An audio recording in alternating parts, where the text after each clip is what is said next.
Bienvenue dans ces nouveaux numéros. Bienvenue dans ces nouveaux numéros de cette émission Interface qui est présentée d'habitude par votre humble serviteur Serge Poba, Pobayaba Pobele. Aujourd'hui, nous avons un grand honneur de recevoir pour vous notre invité qui se trouve être le président de l'Union de jeunes avocats du barreau du Congo central. Il est le président de Ligue de défenseurs des droits de l'homme, en sigle LDDH/ONGDH. Il est également coach à l'entrepreneuriat agro-pastoral, infirmier de son état à la ferme Sangolozaku à Kasangulu. Il est éleveur des moutons, des abeilles, de l'huile palmiste, encadreur de la jeunesse dans les jardinages pour lutter contre la déforestation qui sévit à Kasangulu. Doctorant en droit de l'UNIKIN, candidat à député national qu'on dira peut-être malheureux, aux élections 2018.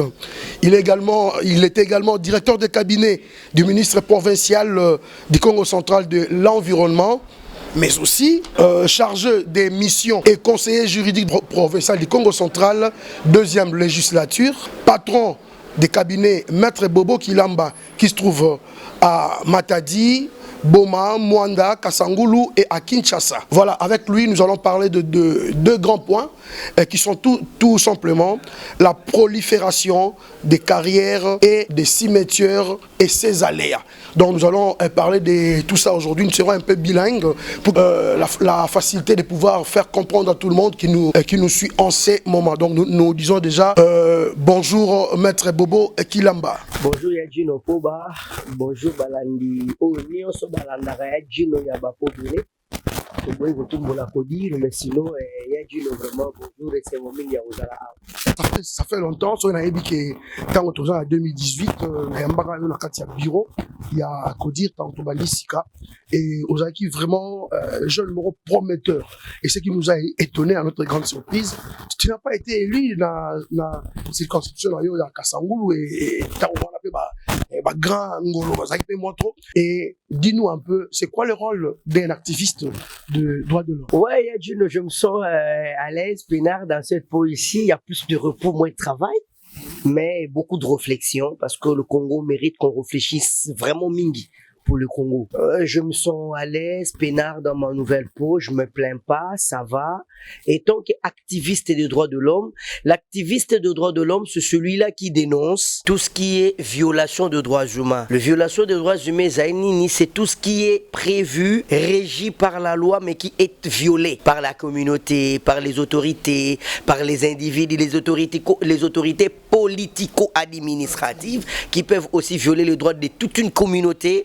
Et nous sommes là pour lancer le cri d'alarme ou d'alerte de ces populations-là qui se sentent victimes. Aujourd'hui, nous sommes les activistes des droits de l'homme, mais comment DDH, défenseurs de droits humains. Dans le cadre de la défense, il faut connaître l'information, pénétrer l'information, documenter l'information, monitorer sur l'information, afin d'aider la communauté et la population. Voilà que vous m'avez vu aujourd'hui accepter votre invitation depuis 2018, Yadjino. L'élo 2025, peut-être 7 ans après que j'ai plus fait d'émissions, mais à Kasangulu, ça commence à devenir un peu de trop et il est vraiment important et utile. Toloba. Alors, Maître Bobo Kilamba, c'est vrai, ce que moi je ressens en toi, c'est vous avez toujours ces soucis-là de pouvoir encadrer, de pouvoir défendre ceux qui sont faibles peut-être. Est-ce que il y a un de sali que le rôle à côté de la députation Simbaïté, au Miboua qui n'a droit de l'homme, pour continuer toujours mission là peut-être. Est-ce que vous avez Moussala Yowana, ils ont été bien? Mais puis, en 2018, on avait 4500 voix.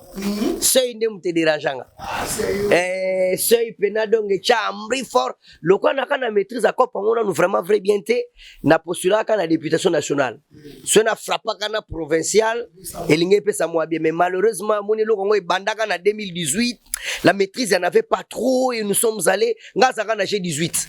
Donc, biso tout kuna et simbate. Donc, à l'époque, bavie Kangoudia. Maman Ange Mouchobe quoi, je salue en passant. À l'époque, il y a un kangai. Na frappe fort na Kasangulu baninga bayebi. Mais malheureusement, c'est Yuana ka simbagate. Mais lelo to ana maîtrise à seuil penake. Droit de l'homme n'est go bomba na te. omoni ya jino muta mesana na batu bino mikolo bokomo pesa biso orientation balobi na yo okoyi ko fonctionner ka yo moko te faut fonctionner na batu pour fonctionner na batu il faut batongo banda koyebana ko banda koyebana ezate ko zela kaka likambo ekoma voilà que na droits humains biso tozoko sangana entre biso bana kasangulu tozoko simbana tobeta masolo toko kabola ba pasi na bampiaka toko raisonner lobi yango ezala ndengini pour emona na déjà flou éclairage na lumière ezate rien un jour il a dit non vieux moko aleka na TV aloba vieux Jean Goubal aleki na TV alobi balobaka na biso na bomwana la clé de la réussite c'était les études. Nous avons étudié. Nous supposons que nous avons des clés et nous avons bien étudié, Bayebi, que nous avons des clés. Malheureusement, après les études, le gouvernement ou les gouvernants a changé de serrure. Nous sommes restés avec des clés qui n'ouvrent pas de portes. Mais vous nous avez dit que ceux qui au tangi, au longi et au simba, clé en gotozui, pour ba diplôme ezali. Yajino ya bapo belé na Congo central, oya kouwanga na yajino na makambwa, média za muyibi. Toi yebi na yete pour via tanga ki ango bien à concentrer les lois dans la société et média à travers ta individualité a yebi cop mais ezo simba te ndenge viji nazo lingela ponani pour bino boloba ki la clé c'était ça et c'est le même système qui reste c'est le même système. Yadjino Lelo, j'ai reçu un message d'un jeune frère que je salue en passant, Caleb Mavungu, Lekiama Saranga Mao, mon informaticien. Caleb a komelinga 2 pages. À lobby, les jeunes n'ont plus de modèle. C'est-à-dire les jeunes n'ont plus où se confier. On est condamné, jugé, puni avant même que tu parles. Jeune Congolais, il est censé être aventurier, fainéant, dérangeur. On nous appelle seulement s'il faut faire des applaudissements. C'est là où on nous appelle. Et Caleb a dit. Et du coup, il dit, on commence à perdre cette confiance-là de la jeunesse qu'il faut oser. Parce qu'on ne nous accorde pas de confiance. Il a dit non, Touti Kolanda, Tata Mokonzi Mboka a sali discours sur la nation. Mokonzi Mboka, lui, Makambwebele a sangisa qui paie jeunesse. Je ne critique pas. Mais j'ai fait mon analyse. Il a dit non, moi je suis doctorant en droit de l'université de Kinshasa, au-delà que je sois avocat. Donc je suis dans l'école de savants. Je suis un scientifique. J'ai le droit d'analyser pour l'intérêt de la nation. Tata Mokonzi Mboka sali analyse ya jeunesse et bimeli na ballon. Les léopards font l'honneur de la République. Ils vendent bien le flambeau. On est honoré. Mais on n'est pas seulement limité dans le football. Tellement qu'il y en a. Arrêtez d'avoir peur. Que vous le vouliez ou non, on va vous remplacer. Mais c'est pas la guerre. On ne veut pas que ça donne l'impression qu'on fait la guerre pour vous remplacer. Non.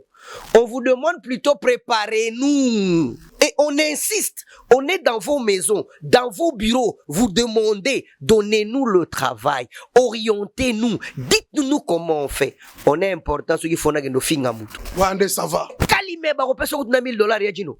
Baby so pobele pena fo ini semaine to yokayo 1000 bimi. Fingaye loba. Non. Moi Yadjino, je vous ai dit, je suis coach en entrepreneuriat. Je suis formateur, encadreur de jeunes dans l'agriculture, dans l'agro-pastoral, dans l'agro-foresterie, dans l'élevage, tout ce qui va avec. Yadjino lelo na yo ki li solo moko ba seki singa ba yebi singa 200 litres ya miel na Dubaï et kende kota ba 10 200 litres fût ya miel. Mais yoza éleveur. Ngana produisaka par année 1200 litres ya miel. Nazana 158 riches. J'ai une ferme de 82 hectares à Kasangulu. Chef de groupement nanga c'est l'honorable Mafoure que je salue en passant. Nazana agglomération na ferme nanga agglomération ya lo ya Kimbongo place vie Mafoure. Na lowa aza chef de groupement, les lois aza député copté. Donc Zamba nanga ça se discute pas, c'est connu. On a acheté depuis 1990. Papa avait acheté, il m'a formé, il m'a encadré à ça. J'ai suivi tellement de formations sur le développement. Il y a du nom la web maintenant que Matembele beta 14 jours écolier. Kalimena maintenant que Matembele 33 jours. Dongo 90 jours. Ngai 33. Bilolo 33. Pointi 21. Soso 21. Kai 18. J'ai eu le temps. Les jeunes, on ne peut pas nous dire que pour réussir, il faut simplement kakatotanga. Il y a du comment peut c'est incompréhension. limbola yango mwa mbangu. Bakonzi boza na ba bureau climatisé biso nde botinda na balabala ya jinonga na sala mémoire na nga ya licence na zaki liboso général Ikulia. J'ai fait l'étude sur la jeunesse de Zévré Bachege na beta lisolo sur les arrestations arbitraires des enfants de la rue ke mutayimbi yo chombo na nzanza shege tuba wakutana ba wakangai te yete mutayiba ya parangani l'état des fois encadré ba shege wana malheureusement ils sont pas encadrés et kopwane silité ezati lelo le jeune du Congo ya Jino erna zongi na discours de la nation tata mokonza mboka biso na balabala tobeta lisolo modèle koma footballeur musicien politicien mwandambu pasteur le Jino bato mayele mitou etanga to longwa nako et c'est très dangereux. Oui, classe ezaka kate kozwa diplôme na université. Classe ezali pour que INPP aux UP formation, aux UP encadrement, au comité mutuba pesi orientation. C'est de cette jeunesse là qu'on a besoin. Yadjino, moi j'ai dénoncé grave le projet COPA que je continue à dénoncer jusqu'à maintenant. Je profite même de votre tribune. Le projet COPA Tata Mokonza Mboka a raisonné qui s'est dit l'icolo. Yadjino, oh ça la société, ba déficit financement, ba le bio non remboursable. Financement non remboursable. Salaga projet et kokana, namakanisi et simba et sili. Mais na simanango tata Mokonza Mboka zo tangisa ba jeune le civisme fiscal. Kofuta impôt. Yango etongaka mboka. Tomoni Angote, normalement on devait voir des gouverneurs, des députés, faire des campagnes. Que cette information passe par le jeune et le basali guichet unique. Ok, au fouti $50 kakaba fongole lio établissement, au soumissionné na projet. Les jeunes n'ont pas fait ça. Parce qu'ils n'avaient pas l'information. Nous qui en avons, nous avons pas na Kasangulu. Yajino Kasangulu les a Congo central. Comment voulez-vous Kasangulu na projet Kopa Bakot Sango na Gisasa? Ngana beta mama na projet, on a défié bango tout vérifié. Bino bolo ba super projet. Ezali yakumbila. Okonimbila, tata Mokonza Mboka kuta cheli yango accent. Azolo bango agriculture pérenne. Ou umelaka. Yajino ngana za na 5-7 hectares ya palmier ne na zambananga. Na tekaka mafuta mbila na tekaka savon na sali projet na bakisa mwa mbila na bandosala izini pena ya industrie na sala savon na sala tourteau palmiste balobi projet nangezo cadrete.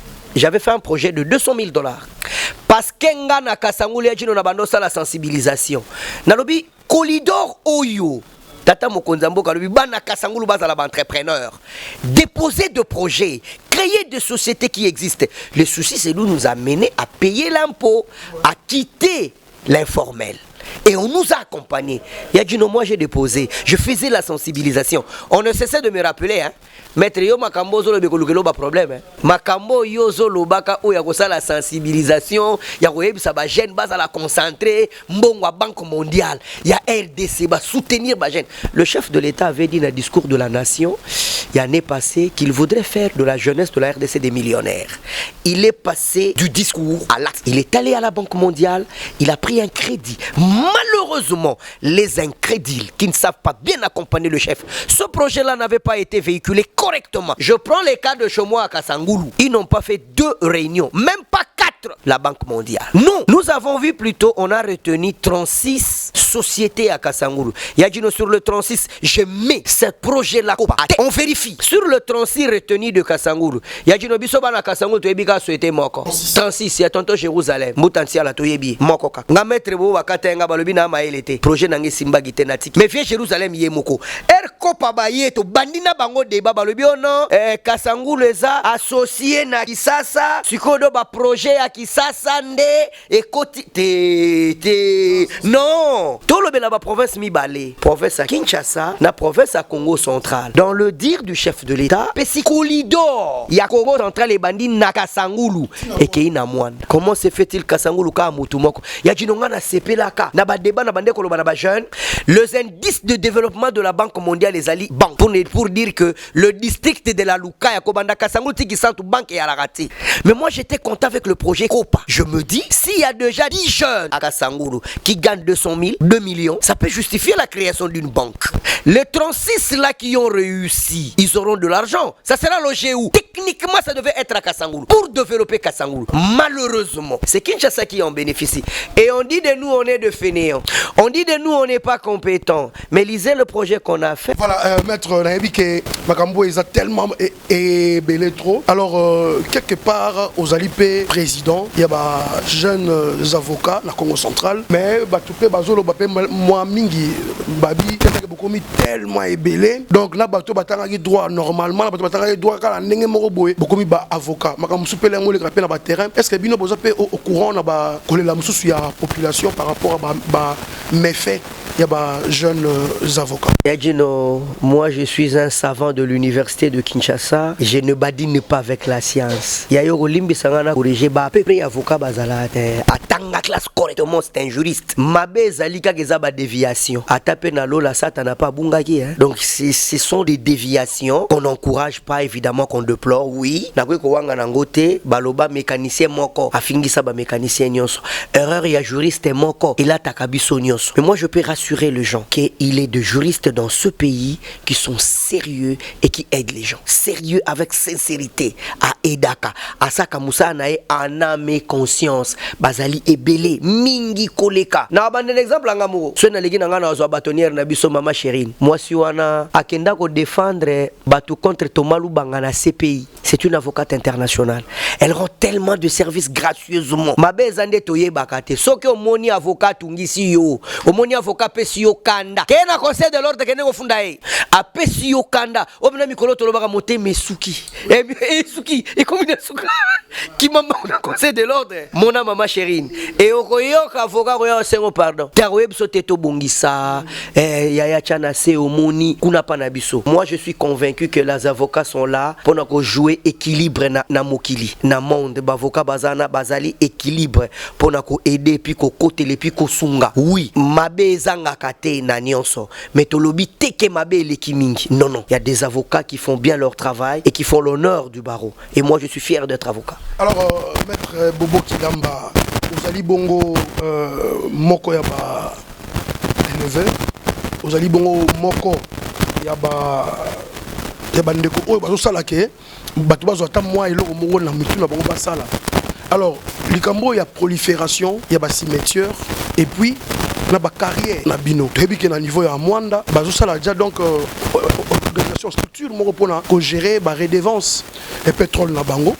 Alors bino pe na niveau ya Kassangoulou banque ezate mais pendant que vous avez na ba carrière est-ce que eloko nini olingaki oloba vraiment mingi to bana na mamba carrière esi malango to kota mamba cimetière na ba aléa na yango yaji no tuninga trois questions bandaki na makamba bilanga obokola okina ba carrière osuki na ba cimetière na bilanga naza éleveur yaji no na kati élevage et kendaka pe na agriculture pana biso tokona katangawisi tokona ka curcuma tobokola kanzoi pona koteka mafuta na ye tobokola mbisi mais naza plus ko former ba jeune au etali jardin ndenge nini kobokola bandunda ezali modèle mibale ezali ba légumes en fruits na ba légumes en feuilles tomate pilipili aubergine dongo eza ba légumes en fruits bitekuteku ngai pointe nkofi eza ba légumes en feuilles tozoluka ko aider ba jeune ba yekola activité parce que légumes et botamaka nango na 3 mois teki 3 mois on eza ba dongo ba pilipili ba aubergine ba légumes en fruits ba légumes en feuilles et betano ba 21 jours ba 14 jours kope koti pe batu balie pe mwandam tozo luka ko aider ba jeune bazala na mukie po batika ko sing or bilanga et former batu ba comme ba ingénieur lelo ya jino ezali pasi omona race ya bien ya meme na ya ntaba na ya ngombe na kala tango to bande ko kola territoire bande ko tinda ba agent ba ko sala ka métayage pona ba race asike nazo plaider pona ba éleveur ba konzi ba koyoka biso bo salela ka biso pe métayage ba race asika eya toza capable ko lesa mboka oyo mais arrêtez de nous négliger libana azoteka soso bobenyango cuisse de poulet bobenyango rôti poulet rôti ya juneza soso de chair au aller pendant 14 jours nous avons cette capacité là azolia masangu tokona ka masangu azolia soja tokona ka soja be corse ne amaki ba fini sali calcaire, to sangisi na antibiotique, to lessier. On peut le faire, mais c'est question de faire confiance à cette jeunesse. On ne peut pas toujours continuer à nous accuser qu'on est incapable. Non, on n'est pas. Lelo Yadjino, Maréchal Mobutu, a salaka projet pisciciliture. Yabambi Sitilapia, na 1980. Yadjino 80, lelo 45 ans. Bolia akambisa 45 ans, lelo. Wakande bino mikolo. Baleki ba otanga. Velio toko mikoboko la ngolo mo sekanaita. Tosoboko la makoko, tosoboko la banina, tosoboko la bakongwa sika, tosoboko la banzombo na mungusu. Tolingi pe tata mokonza mboka, ministre agriculture et pêche, aboko la baras wana, aya kopesa biso, botia pe na bamai na biso. Bozo finga biso ke toki mamboka to ya kisasa parce qu'il y a plus rien à manger. Okende banda tongo tipo kana pêche ozo atambisi mokote. Mais yo mokonzi soko bandi ko peupler bamai na biso. Ozo lesa biso. On en a besoin. Ya jino lelo so luki na Congo central, na tuna libanais ya kini marché. Na reno ba entrepreneur. Comment se fait-il ngana za muntando? Ah na linga kache biso for yo lulendo. Ntaba pena wana na poso. Comment na ba supermarché zalati? Ngulu na ebi goza misilmo ko boya na ndimi. Ntabata meme na poso to ba longola. Maître, si tu es en mesure de me fournir 100 chèvres par semaine, on fait un deal. Ponga na za société, na gote kaka tabana matadité. Il faut ça la part. Mais tu no belever à tababaza sous tes banda to kutana na maladie en tabac. Si lelo RDC na na sali sous table ronde sur l'élevage té. Faut te concentrer likambwana. Pona go chiter, ya jino na boko la bakai, na te kaka makina ba soso. Lelo ya jino sac à lapin ba comme 25 kg. Soki on a parlé à 23. Na kata 23 pousser les à 3 kg. Et tika la 20 à pamba. L'état na OCC boza wapi. Ya jino bolia maki ya soso. Congo futur muta produisa ngo mino Congo. Yé muta ana quantité maki na RDC. Alima ya ye. Basoso ya ye maki ya ye. Le secteur agroalimentaire, l'industrie agroalimentaire bakonzambo ka boko tango mukonini. Biso to kolaka to ebaka tata bo amanda. Mutando sala aliment pour bétail. Le koma mino Congo. Et ya dit pour votre information, sokozui aliment ya mino Congo na manke bango respecter na chende OCC au défi. Bozo aliment mino Congo bo testango bo vérifier taux antibiotique. Na maki ya sosolia. Et ça normal te ba kondi fo batala liboyo. L'industrie agroalimentaire et gros salaka kana expatrié. Nous avons cette capacité-là de nourrir cette république. Mais on doit nous accompagner, on doit nous encourager. Et ça va guerre à millions.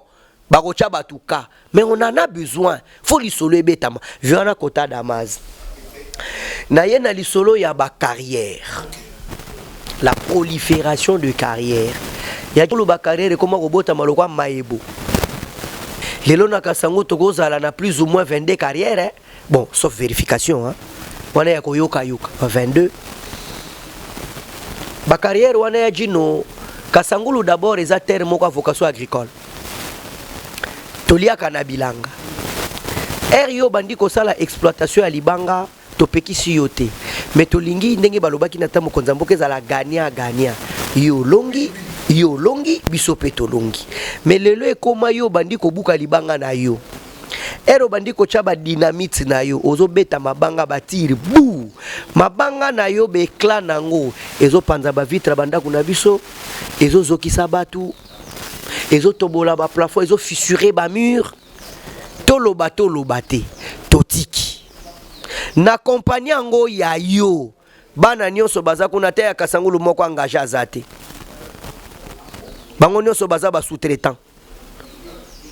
Ata moko akasangula zana kora ba directeur te ezalaka te ata société moko te ya jino na kasangulu akotombola musapina lo bananga kazana konto yazo ko exploiter carrière moko te ya jino na kasangulu lelo basalata œuvre sociale ata kotonga école oyo ata kotonga dispensaire ata ko bongisa hôpital te me dispensaire kena dispensaire ata kotonga dispensaire ezate grave encore ya jino ba travailleur na bango baza na salle de repos te baza na réfectoire te baza na tenue à propriété baliaka bien te baza na ba congé de maladie te baza na allocation familiale te ba pesaka bango ba bulletin de paye te baza na ba contrat te.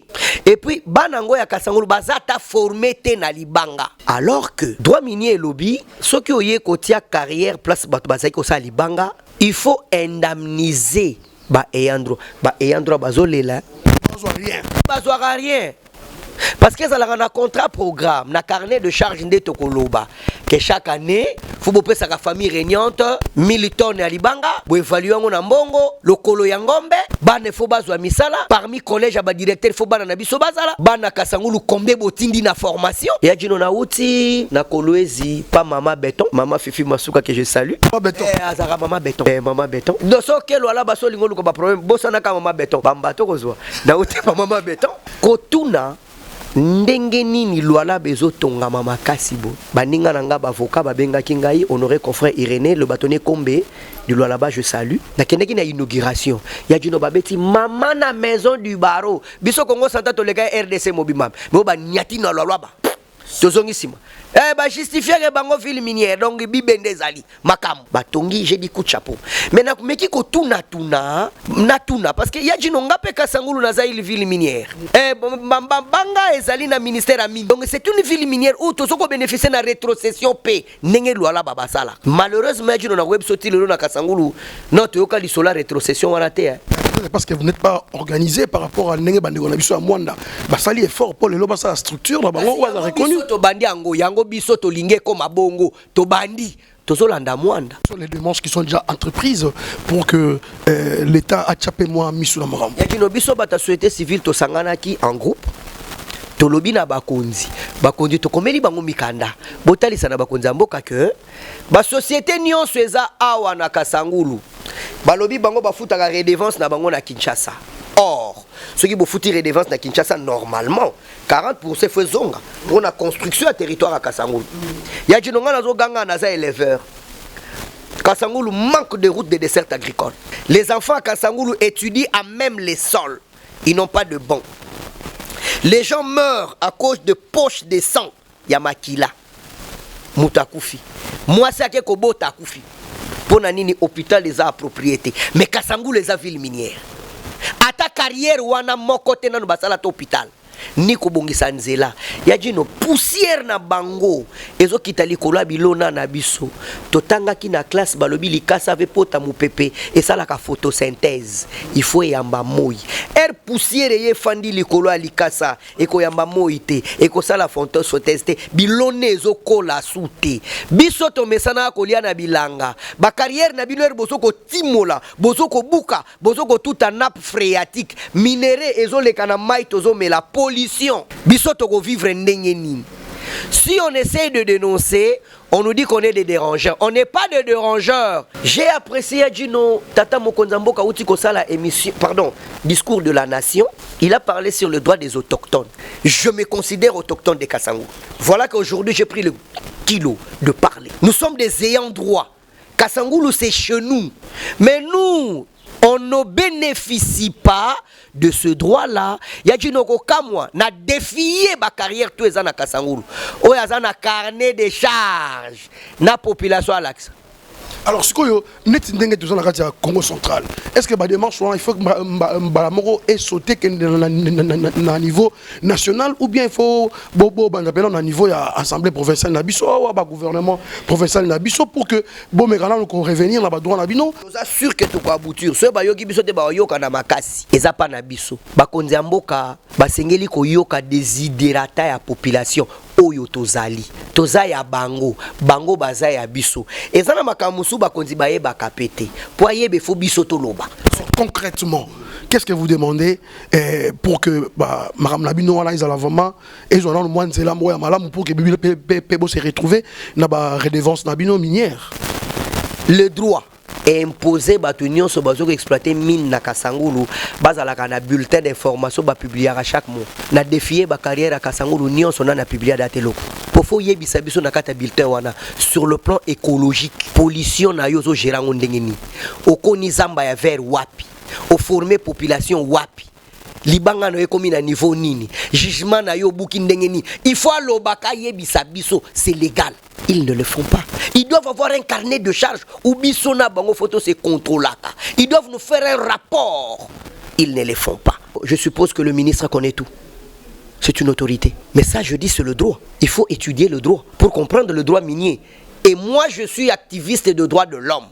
J'ai fait le droit. Je suis doctorant de l'université de Kinshasa. Je dis des choses qui sont vérifiables. À l'autorité qui va tomber sur mon message, de vérifier, non? Mon bureau, mon ONG, la Ligue des défenseurs des droits de l'homme, c'est sur la nationale UNA Kasangulu. La référence nette, c'est le bar Loudiax, en diagonale de Congo Futur. Mon bureau est là. Vérifiez. Ce que je dis, vérifier, c'est vérifiable. Aujourd'hui, ça dérange. Ok, na loi là-bas, otali, bandeko teni bazolat, pona musala, casque obligé. Mais ok, kotala bandeko na biso na Congo central, asala na carrière, aosengo sans frali alipa. Olandeli salaire na ye ya jino oyoki na kanda. Salaire ngo paswa kango directement te sous-traitance. Na bo ite za mabete. Mais bino ba sous-traitant pe boza sérieux. Yo ndeni oza sous-traitant ba enregistrer yo te na agence ya sous-traitance. Siko bato zo zwaka ba salaire na bango. Baza na ba numéro ya SNCST. Yo oza sous-traitant. Il faut muto za na numéro ya SNCS. Sécurité sociale. Aza nango te. Mais yo zwaka mbongo na ye okataka sécurité sociale na ye. Olia kango. Et puis ozo kozwa mbongo na ye sur le revenu sur le travail na ye hyper 15%. Faut kotaka na caisse à l'état. Olia kango. Ba konzi ba yi ko vérifier na Kasangulu ba carrière o ezalaki na ba carnet de charge avec la population. Ba kangaki nyonso ya jino.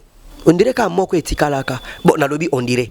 Mais ba kangaki nyonso. Toyebite na miracle nini comment ils ont fait à Matadi pour que bafongola parce que biso population on n'a rien eu et l'autre côté tilelo et yadjino demande na biso ezali Kasangulu doit vivre de son intérêt ba carrière eza pa na biso bino ba compagnie de carrière nous devons vous imposer boye la biso banka comment libanga ebele bozo teka bazo somba mbongo fait que no boaka makana kisasa bon ko boaka c'est trop fort ko pesa makana kisasa Nazali pe tribal tété. La charité bien ordonnée commence par soi-même. Et ça pas nabiso le Congo central. Comment le district de la Lukaya n'a pas une banque? Pendant que nous avons Kasangulu, Panabiso et Pamba, nous avons 22 carrières. Comment ba banquier bazolo baketoza na capacité à produire mbongote? Bongo mabanga wana. C'est ça ba société. Sans compter parler du péage. Mais on voudrait que nous ayons de banques chez nous. Et ça ba un indice sérieux de développement. Au-delà de ça, minéré ya Kasangulu fait tonga Kasangulu.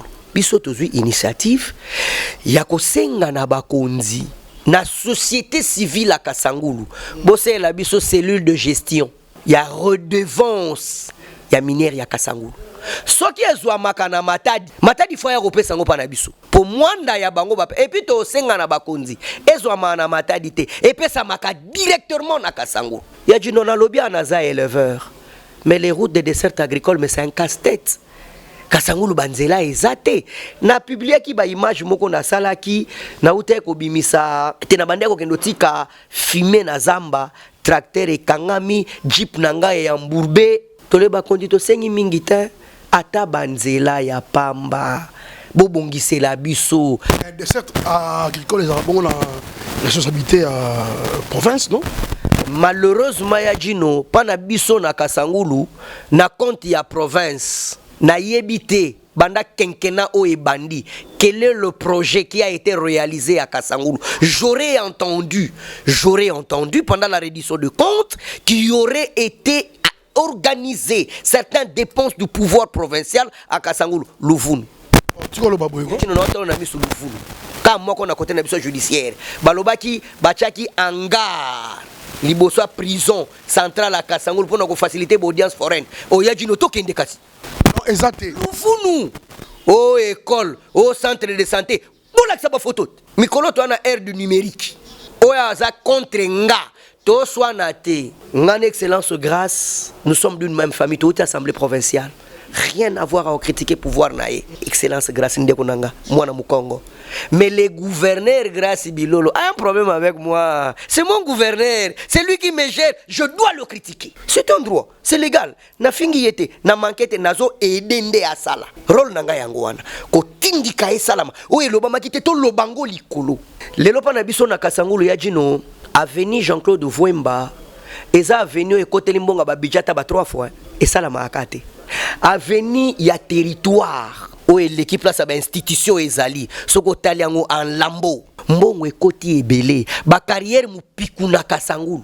Il faut honorable Anissé Mukoko que je salue à telema chama kelele pour na ba ko boaka la biso mwa debe na mabanga ya niongo chebiso ya jino Et peut-être que vous avez te ya jino il faut ya lino ate Olympiana asansumuna chama kelele moi libanga to babwaka moi mai te ya jino ezalaka te to kemande te les droits ne se quément chuter pour la prolifération de carrière et le ronini oyo vraiment yoko peut ça comme message pour toucher bateau baza concerné mais aussi pour épesa moi impulsion moroboye na moi coup de pouce quoi na mrambong bateau boza concerné na ba carrière et ça la bino soni te ke bolia rambongo na lupango eza salité et ça le soni toza pd je foutela na lupango a salité au foutela pa biso bana lokolo lupango ba na marasme et ça le soni te bino batu bana ba carrière bota la kasangu ngeza bizarre na mbongo bozo na kasangulu boko tonga to hôpital te ate école te la gisabana génie civil basa la pe na ba carrière wanat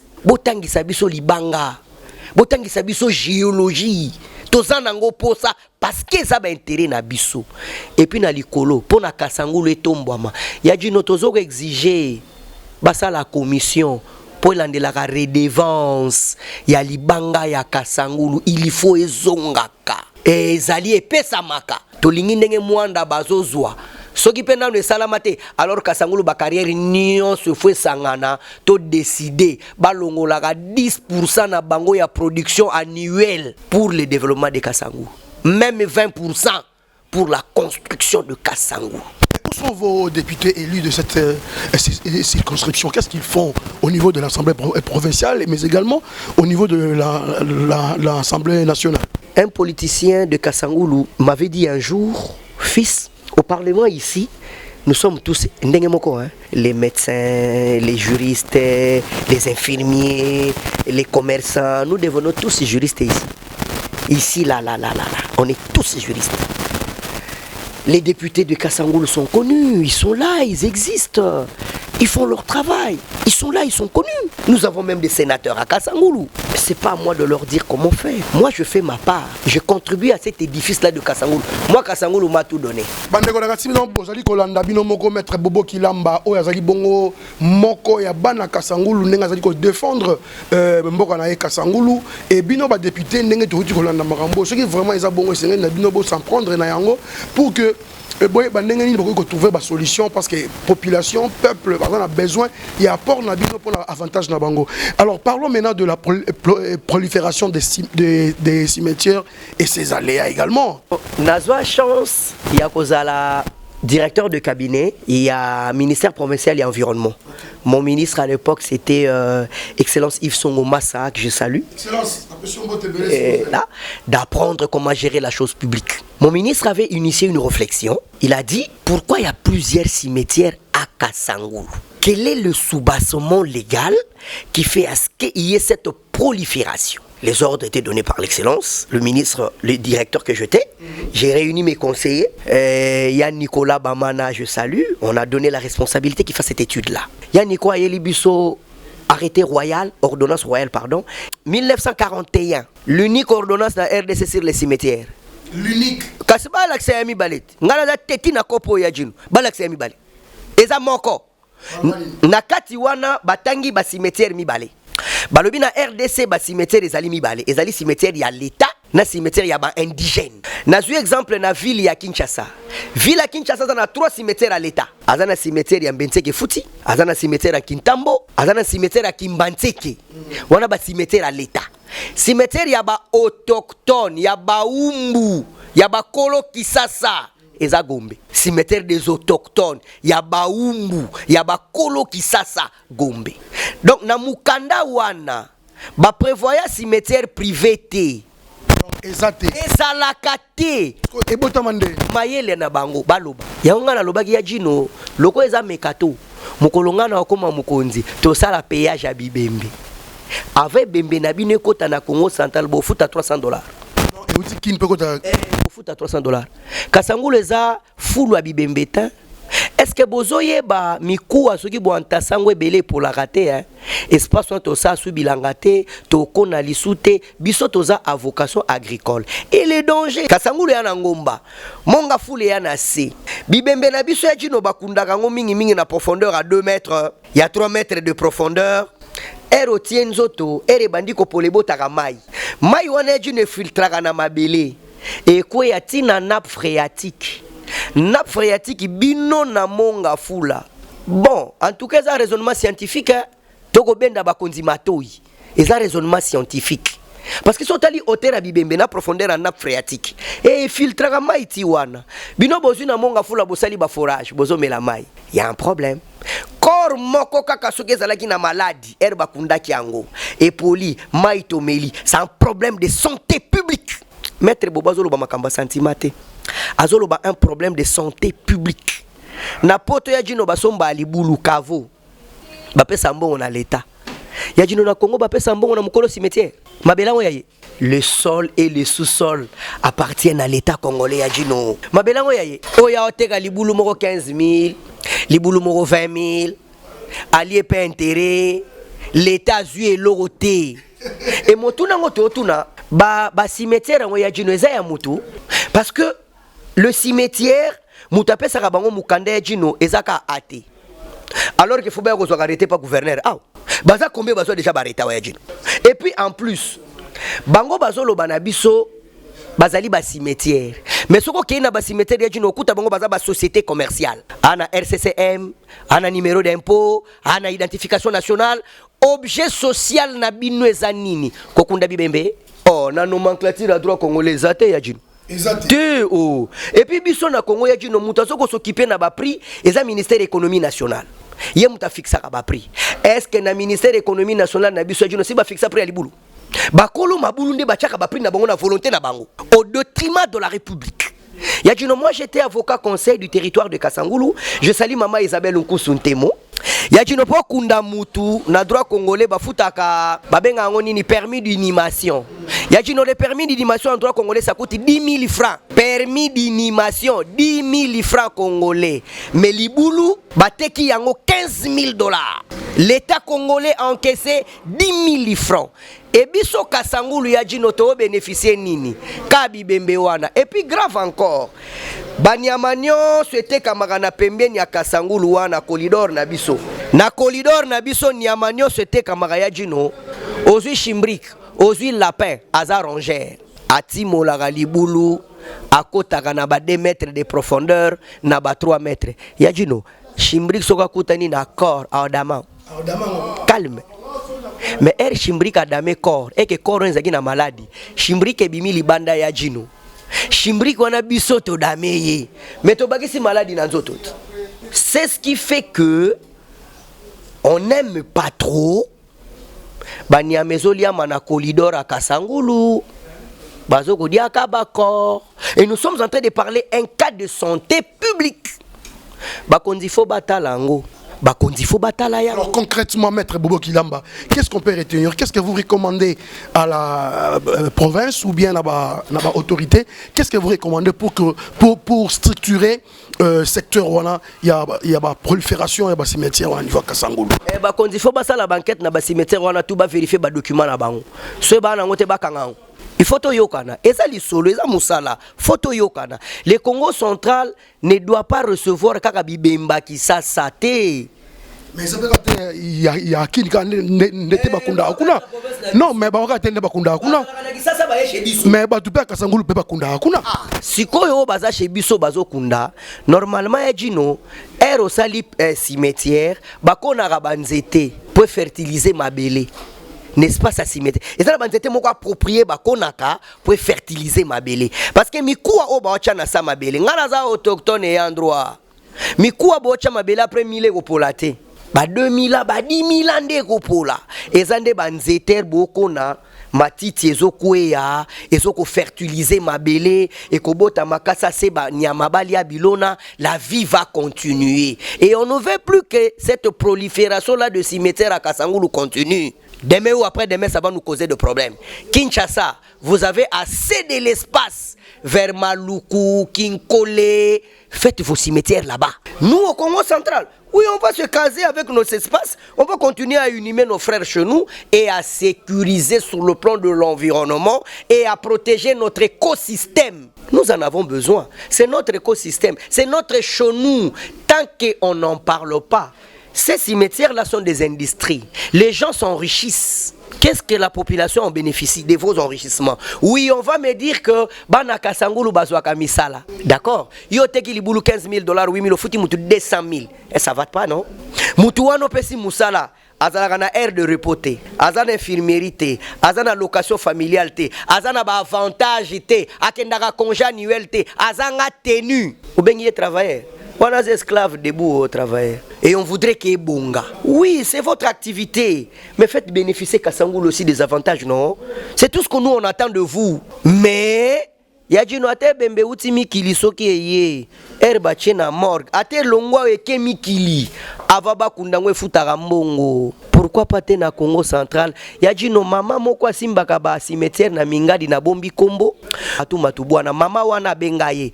Alobi nazana mbonga ba kavo ya province 78 millions de francs congolais. G8 je le mets à défi. Le gouverneur Atou avait reçu la maman. Nazana 78 millions de francs congolais na chakango à côté. Na boya kamukolo boya ko tunange lukelanga ba problème. Na lingi na futa yango. La province a bénéficié un peu. Mais là ils sont là. Ils sont de sociétés du type national. Ils paient l'impôt, la redevance à Kinshasa. Qu'est-ce que nous on bénéficie de leur société? On voudrait que Kassangoulou bénéficie aussi de ces avantages.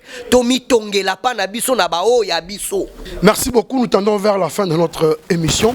Maître Bobo Kilamba, au lobeli ma prolifération, il y a ma carrière qui est très important. Au sali atanga mona na yokiango et salinga mo pasi. Au lobeli pe marambu ya ba prolifération il y a un cimetière et ça peut payer biso passi. Alors, ce qui est loyo, ba pesionneti 2 minutes kaka. O megana nous kokende droit au but. Souci na yo par rapport il y a des proliférations, des différentes sortes de prolifération wana. Et là on y koki ko senga na gouvernement, na biso na provincial, mais aussi na niveau national pour que to mekakoyeba ndengeni to ko orienter makambo parce que to perdre un bon pour la province. Ndenge yo zoloba, souci nous ali pour na ba autochtone, va se retrouver mais également province paix et zo pe ba droit au yango pour que aider bango na moyen il y a politique na bango. Alors poto que vraiment vers la fin et là on y va pour na ba condition. Na bateau basali ba cimetière pour na ba carrière to senga na ba konzi ba canaliser redevance minière ya territoire à Kassangoulou et zonga na Kassangoulou et tonga Kassangoulou soki ya kate ba konzi eza mine o esalama na Kassangoulou il faut banda ko ya soki eya ke suka kana matadi il faut bando koma pe Kassangoulou et bando monana toza nango posa na o etali ba cimetière oui droit lobi mutu nyonso akundama partout afin de sika alingi mais biso bana Kassangoulou tozo bénéficier nini na ba cimetière wana eloko malonga te to lingi to zalaka na équilibre bato ba cimetière bo respecter écosystème bo respecter écologie mabele wana bozo ko kunda bibembe bozo bebisa sur le plan de l'environnement bino za cop na bino mais biso za chez biso. Un jour après jour, entreprise de Goku Faboke Nabino, bisonde to tikala nango. Qu'est-ce qu'on va bénéficier? Conseil, bo reboiser, bo konaka banzete na ba cimetière Nabino, bo futa redevance na l'État congolais, a bénéficié ya yebe intérêt. Bo ya kapa gouverneur de province, bo zo arrêter. Ate ya pamba ne suffit pas. Parce que bino nyon sonde boza bongo, bwana mikande kokate, et puis bwana mukandate, parce que l'État congolais atangane komba cimetière privé te. Donc ce ba konzi balamuki na tongo ba kangi ba cimetière na bino nyonso, po bwana ba documenter. Mais et ali mboka, et ali pa na biso, il faut to tambusaka. Place vide des ali, balobaka là où il y a un vide juridique, on crée ou on complète. Donc senga na ba gouverneur, ba député. À l'époque, Théokaka Edi Moko Boé Bandaka sur les cimetières. Ça l'a proposé par le président de l'Assemblée provinciale. Ba député Bo Bandela Likambouya ba Edi Wana sur le cimetière, sur la prolifération de cimetières. C'est un danger de santé publique. Les lots sont mon angoté. Tozoko la nabisonyo se longo. Tokomo nangolobi. Or on doit prévenir les lots. Po biso toza. Bana bakotu na biso ba question lobby. Bo sala ki nini. Bo monaki. Bo loba ki nini. Et puis ya dino yasuka na ko senga na gouvernement. Ce na senga en excellence grâce na senga ngala za routier. Étant qu'avocat na samba obanda Kassangoulou tina mwanda ya jino pinesi tobokela yo na nzenze na 0R ozo mekata ko et réserve pezali cri qui pezali est-ce que sentir molili ezalaka wana ya jino to senga na bakonzi bakanisa biso éclairage public sur la nationale 1 c'est vraiment primordial. Voilà, aux appels moko ya ba politicien attention qui to yambio attention qui te yambio comme activiste des droits de l'homme. Mais moi, il a pour Nasuka, moi, il a pour le gouvernement provincial par rapport à nous, aux Oleka. Vous avez quand même informé, vous allez avocat, vous allez un encadreur, vous allez entrepreneur, vous allez belé, vous avez quand même l'information en Bogana Bisso. Marambo Oleka, au budget, au Yangote, au Koutuya Yaki Boy, au député Basali Boy, au lobby moratoire, au Ni Maramtou Nengezoleka. Yo étant que moi, na Mokopé, il y a Congo central, comment vous sentez la gestion? Il y a gouvernement provincial Nabis. Excellence sur le gouverneur, Moutabote ma gouverneur Azalate. Honorable Papi Mambo Bandaro Loba, et une école morote batangi saraba politique. Mais les biso tout au Kenda Otanga Kuna. Baye Kolaka. Excellence, Ngana province namoni gouverneur Mbachi, namoni Yatou, namoni Justin Le Mamakoso, namoni Venabiso ya Mwanda, de ya Mwanda nanu, Venabiso ya Mwanda Matumpa. Namoni ya Justin Lemba, namoni Gibadou, na mona actuellement excellence grâce. Tomoni. Yana lourd d'ailleurs. Ya Jino. Ba Congo central balobi mvoaki a umbuta. Pana biso ba Congo to lobaka mvoaki a umbuta. Oya zana ngona famille ya koma mukolo. Ara somo amukete pa biso na famille za abongo. Mokonzi pesa bango eza famille na biso. Soki ezali pesa bango eza famille na biso pona ko pesa likanisi ya akalmi entre assemblée provinciale na gouvernement mokonzi pesa bango mwa bakiti mibale bazwa mwa madesu ekendaka bongo obengi kuno simbi opesi wayaya mbiaka opesi osimbi kalime contrôle ezala yo anoko zambiaka bako sekuwaka yo te amaka mpata baseku so tout au monde na eza makambo mpata ejino eza ngo intérêt population te mpata makambo na bango ba déranger nde gouv va fonctionner ta katela bango gouv yo ayaya katela bango ba tika na bango ba chana se to yebi bango nde ba fonctionnaka namoni natangi pe ba place na sali ba place na leki morale ya moko pesa bango Nandengo Zoloba, la moni maman Blaise Loufo la mission. La remontada. Maître Blaise Loufo. Grand frère propre. Salutations. Wana yaya. Toi là qui n'est pas na bagarre en kuluki, to bundaki vrai combattant. Yaji no mokonzi pona calme à Congo central. Laissa bango mokonzi. Et puis on en pata. Balobi to corrompre ti. Frais de fonctionnement tata gouverneur ezali. Ou à peine à quitter sa réserve. Fonctionner na ngoya ya ningana. Pesa bango bilo na bango oto lo bagason sela bakonzi bilo na bango bakonzi no assemblée provinciale bango de ba pesa abison pifo pesa bango bilo na bango ba wachana se. Voilà, merci beaucoup. Nous sommes arrivés pratiquement à la fin de notre entretien avec maître Bobo Kilamba azali bongo activiste des droits de l'homme azana ba fonction tellement ébélée nous avons tout cité au début de cette émission bien sûr. Alors pour aller l'autre comme vraiment na souka to remercier bino tout bonjour occasion on a biso mais ne restez pas calme comme ça donc silencieux beaucoup me la biso na ba commentaire beaucoup me la biso popo lo ba na biso makambo o maître Bobo Kilamba à lobby. Si vous la population plus ou moins d'abord de Kassangoulou ceux qui vous ont vraiment touché et que vous ont vraiment elengi ya message o to ya réflexion oyo maître Bobo Kilamba aenango beaucoup me la biso et puis boya pe na droit de réponse ceux qui bomoni que o maître Bobo Kilamba lo beza lokuta et monsieur Sango comme on interface Toroyamba Bino et puis Borolobela na cadre ya droit de réponse na Bino. D'ici là portez-vous bien. Tout ça qui bon la caméra ya bison de Chirac li passa et na montage ya bison de Chadrak et Longo maître Bobo Kilamba vraiment c'est un plaisir pour nous interface de la chaîne Kodir TV boyebi ndenge botamaki et puis ndenge bochango poatilelo et continuer toujours Kozala bayebi que et ça toujours bien monsieur le président de tous les avocats les jeunes avocats du Congo central. Un dernier mot pour nos confrères Nayo et ça. Bah bagarre, morale toujours na place et simba. Concentration, kotanga ebele, kotanga penza ebele, kop na biso za kaye, kotanga kanga penza mingi kozela ko tout dossier yango ya makasi ya potanga te internet ezali IA ezali ba formation ezali mettons-nous prêts tous à la bagarre informatique et continatina bavoka de comme mutalinga ça la plainte à côté d'intelligence artificielle a beti dossier na babimise les lettres plaintes et c'est nga bande ko to mata mwandambu to bakisa formation to bakisa connaissance to fongola penzaje malamu ko yanang. Un mot pour Kodir TV. Ouais, Yajino Poba vraiment calme. Yajino na moni vena ba caméra kanda. Calme depuis 2018 il est là. Ouais, merci. Nous souhaitons plein succès et togosenga na excellence monsieur le gouverneur a Yajino Poa. Yajino bandi le loté. Azo ko encadrer ba jeune ebele pe babimi ba komi pe ko simba lisangu na balabala. Mabeka kana mboko yo, il reconnaît ça c'est comment nango qualité. C'est-à-dire que tu ne reconnais pas les gens, on te dit que tu es bon, tu es grand. Mais quand tu reconnais, Azayu matani ngobenga kutu jinote, eli sumute, ngana akoko, ngana mwana bakongo, bankaka bauvo, kila unvoa, mfumu unvoa. Soko lingi ba peso lokumu pesa baninga pe lokumu. So lingi ko zongi c'est la batute et zongi la yote jamais. Et c'est ce que nous sommes en train de vivre. En fait, c'est pas de la jalousie, mais c'est de l'incompétence. Oyebite. Mozo discuter na muto ayebi.